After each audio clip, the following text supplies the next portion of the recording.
Okay, so I'm going to do something a little bit different today, and I'm going to read one of my stories from Twisted Tainted Tales, which is my debut short story collection, which has been out for a couple of months now.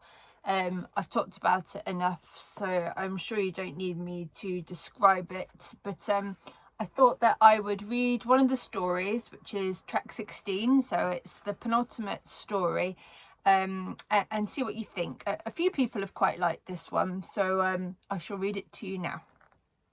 So it's called Nobody's Fool. A lot of new parents could win first prize at a Mumra cosplay contest. This was the case in our house for certain. We never got much sleep. You see, our son Axel had horrific nightmares. When he was very young, the doctors told us they were night terrors and he would grow out of it. Assured us it wasn't unusual for preschoolers to wet the bed and to writhe around in their sheets as if battling terrifying monsters. But not Axel. As he grew, so did his imagination. Instead of improving, the dreams got worse, far, far worse. We tried everything. Anything that could be deemed as scary, books, TV shows, movies, all banned. No Scooby-Doo, R.L. Stein was persona non grata. Usual childhood fears were debunked, and like there was no bogeyman under the bed or monsters. Plausible scenarios were addressed, but with solid solutions. Yes, there were bad people in the world, but we had a top-of-the-line security system. Break-ins were impossible. We left on lights, read happy, peaceful stories, played ambient music. We tried meditation, mindfulness. My wife even co-slept to see if feeling safe and secure wrapped in her arms would make a difference. But night after night, he would wake, bathed in sweat, exuding terror from every pore. Nothing could calm him. He'd scream and scream until he was hoarse, rocking himself as he relived over and over the atrocities in his mind. Next was counselling, drawing crude crayon pictures of what he imagined. The therapist was disturbed. We faced many awkward questions about what we let him watch or the topic of conversation he was subjected to. We just couldn't figure out the origin. We didn't watch that kind of stuff. Neither of us liked horror or gore. We were both a bit squeamish. We didn't own any crime books or watch cop shows. Maybe something a bit like Columbo, but that wasn't exactly R-rated, and Axel would have been in bed. There was no Stephen King in our world. Although sickening, the question of abuse arose. It's well known sometimes kids invent monsters to represent perceived reality, to try and explain what is happening. We consented to him being examined and appropriate questions about touching. But thank God there was no evidence of any kind. Nothing, zip, nada. Whew, despite the tremendous relief, still left us baffled. What the hell was feeding his imagination? In the end, they prescribed medication. He was 13 years old, but the lack of sleep over the years had affected him so severely, his appetite, his growth, stamina. He looked about 10, small and skinny, pale enough to resemble one of the ghouls from his dreams. Drugging him seemed the most viable option. And it worked. Whether he stopped having the dreams or just didn't remember them, we'd never know. What was important was that he slept. There might be side effects of the medication, of course, but isn't there always? He was already withdrawn and sullen, years of terror never quite allowing him to fully recharge his batteries. The fact he might present even more like a zombie was still better than the alternative. It all came to a head when he started to tell the counsellor about the end. We were stunned. No matter how morose he had been, we never imagined he might be suicidal. Yet he was adamant that there was to be an end and that life would be over. As a parent, nothing prepares you for that. You do anything to take away those thoughts and feelings from the person you love more than anything. Broke our hearts. 16, he would scream at the top of his lungs upon waking each night. 16, 16, 16. We would rush to him, take him in our arms like when he was little, abate the terror with parental love for all the good it did.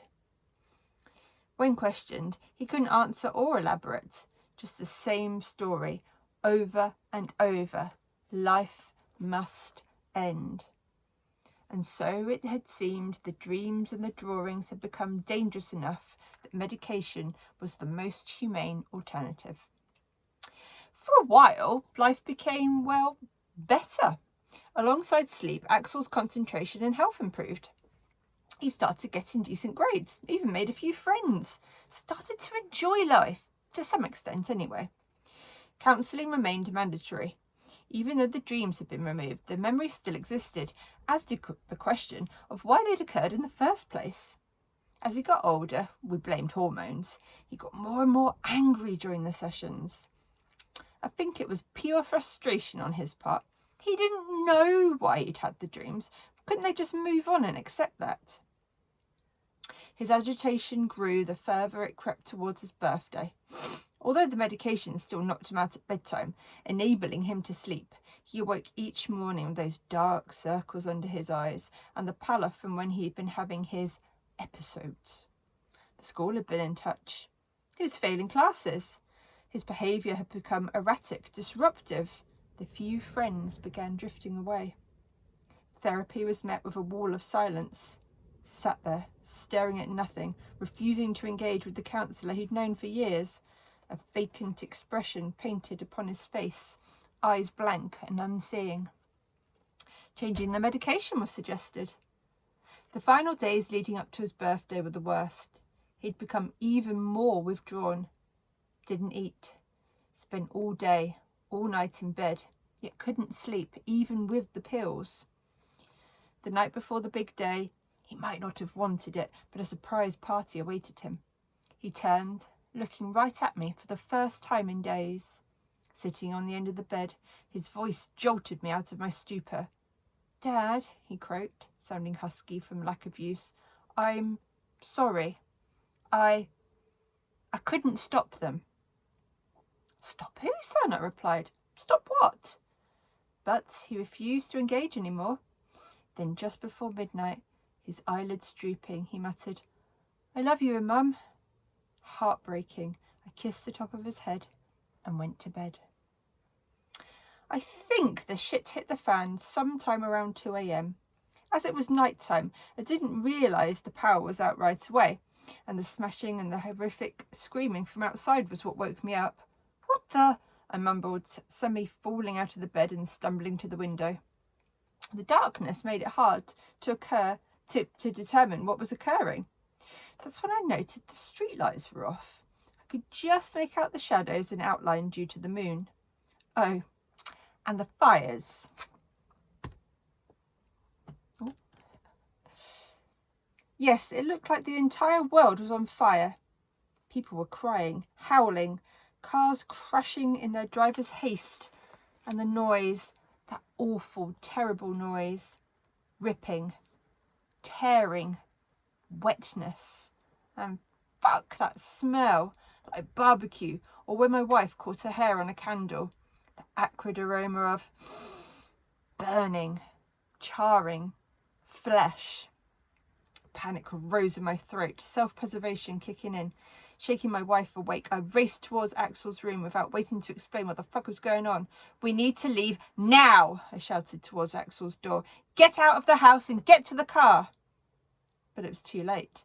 Whilst I'd been concentrating on what was happening outside, I'd neglected to check what might be inside or hear it racing up the stairs. "No!" I heard my wife scream before it ripped off her head. Frozen in shock, I watched her blood repaint the white bedroom wall she'd been so fond of. Out of the corner of my eye, I could see Axel standing by his door. Dropping to my knees as it leapt, I accepted my fate. "Happy sweet 16, son," I managed, before it tore me in two. Caked in viscera, it screamed in victory, the sound echoing throughout the land as others joined it. 16, Axel whispered. 16. Wandering the streets, he barely reacted to the atrocities surrounding him. There was utter carnage everywhere. Had he ever seen The Evil Dead, he might have made a comparison, but he didn't even know such a thing existed, except for in his dreams. Until now. Ignoring the humans being split apart, the children being dismembered, the parents watching in horror before joining the ever-growing piles of burning body parts, he walked. Where he was headed wasn't clear, but one thing in the chaos was apparent. Whilst every other living thing was being eviscerated, claws and teeth too quick for self-defence, Axel remained untouched. The few that noticed before their eyes were gouged out or tongues ripped from their throats tried to get his attention, although whether it was to plead for help or a warning wasn't clear. It didn't matter. He saw and heard nothing. The boy continued alone, bypassing the ever-increasing funeral piles, heading north. It took a week before he decided to rest. Unsure of how much terrain he had covered in that time, the city had become fields and woodlands and rivers. There were fewer and fewer survivors now to notice him. Not that he ever paid any attention to sound or sight. Axel just kept walking, repeating the same mantra over and over. 16, 16, 16. So there we go. That was Nobody's Fool from Twisted Tainted Tales. Available on Amazon in beautiful paperback or on Kindle. Thank you very much, and I hope you enjoyed my reading. Have a good day. Bye.